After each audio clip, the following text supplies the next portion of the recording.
Welcome back mga kapatid. It's Kapatid Avenis here. Sa mga hindi nakakaalam na dapat ninyong malaman, ang kasaysayan ay tila nag-uulit. Lalo na pagdating sa politika ng Pilipinas.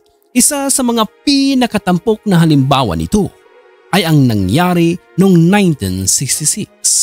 Si dating Pangulong Ferdinand E. Marcos Sr., ang ikasampung Pangulo ng bansa, ay tinanggal ang kanyang Vice Presidente na si Fernando Lopez mula sa National Security Council o NSC. Ito ay bahagi ng mas malawak na hakbang ni dating Pangulong Ferdinand E. Marcos Sr.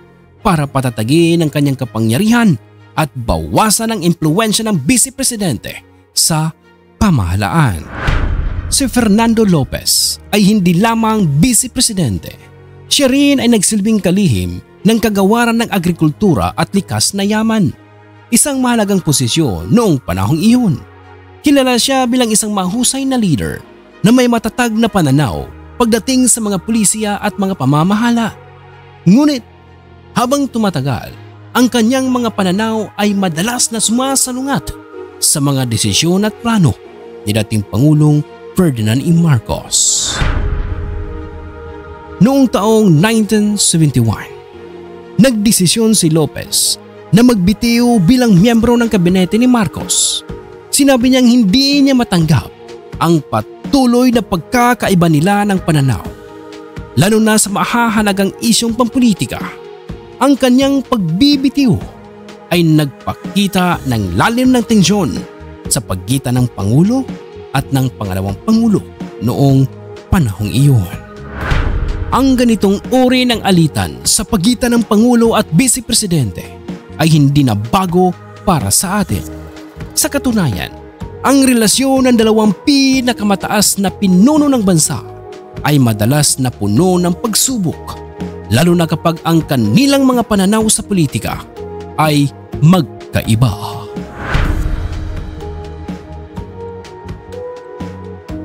Ngayon, mabilis na lumipas ang mga dekada at narito tayo sa taong 2025. Parang muling naulit ang kasaysayan. Hindi nga ba? Sa ilalim ng pamumuno ni Pangulong Ferdinand Marcos Jr., isang kontrobersyal na hakbang ang naganap. Tinanggal niya si pangalawang Pangulo Sara Duterte mula sa National Security Council.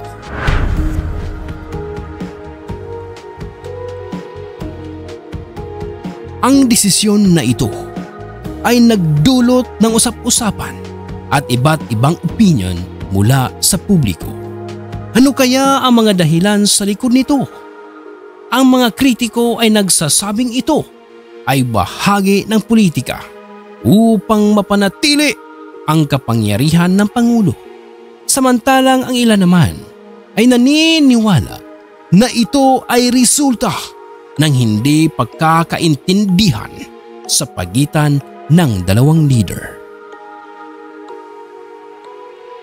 Ang pagkakatanggal ni Vice President Sara Duterte sa National Security Council ay nagiging usapin hindi lamang sa politika kundi pati na rin sa publiko.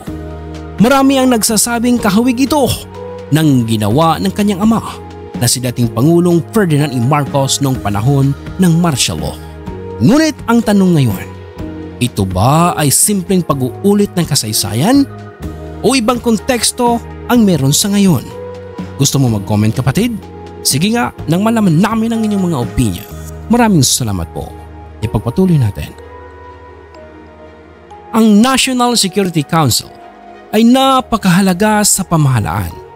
Ito ang nagbibigay ng direksyon sa mga mahahalagang isyong may kaugnayan sa seguridad ng bansa, tulad ng mga pambansang depensa, terorismo at marami pang iba. Ang pagtatanggal ng Vice Presidente sa National Security Council ay maaaring magdulot ng tanong. Ano ang dahilan upang hindi siya maging bahagi ng ganitong mahalagang isyu? At ano ang epekto nito sa ating bansa?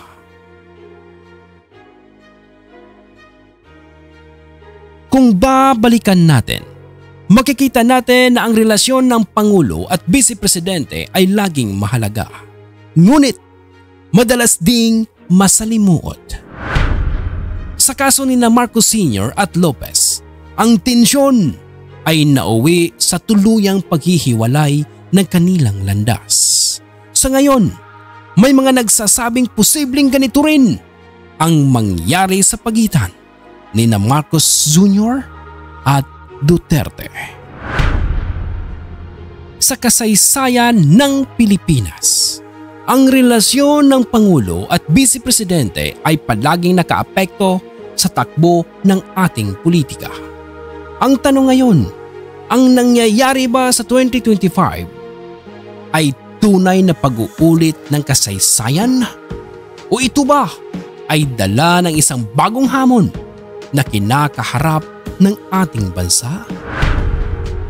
Mga minamahal kong kapatid, ano ang inyong opinion sa usaping ito?